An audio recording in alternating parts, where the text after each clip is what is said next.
ไม่เป็นไรค่ะ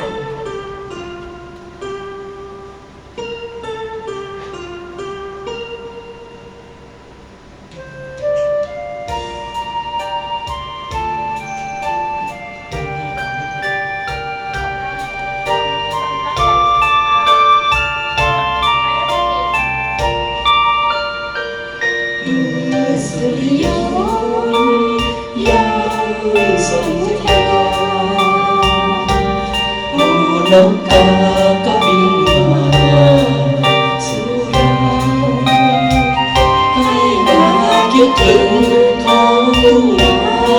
เสียจังป่าชะนีคงคอยว่าเมื่อไรจะกลับบ้านนะเมื่ออยู่เมืองกรุงใจก็มุ่งแต่อยากจะได้ด้วยความหวังอยากจะเป็นดาวลำบากระบมตัวจะพุ่งกุ้งน้ำก่อนจะจากบ้านนะเพื่อนมันว่าให้อาก่อนจากบ้านนะเพื่อนมันว่าให้ฉันสู้เป็นนักร้องให้เขารู้มันเจ็บในส่วนไม่หายไม่ดิ้นไม่ดังจะไม่เลือนกลับไปทุกวันคืนนอนร้องไห้อีกเมื่อไรจะโชคดีเมื่อสุริยนต์ยังสนธยา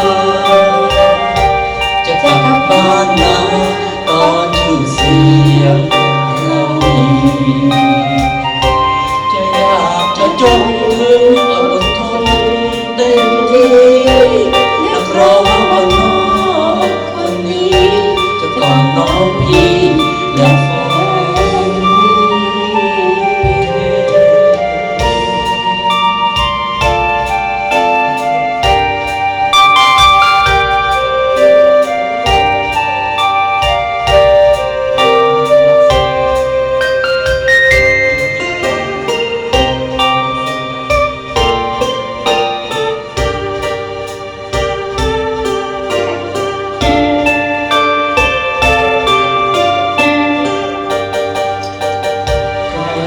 นบ้านนา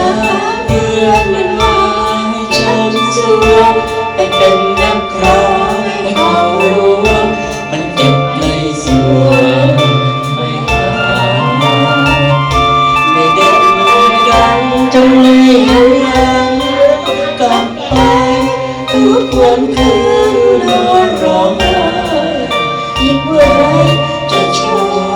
คดีเมื่อสุริยนต์ยังสนธยาจะกลับบ้านนะ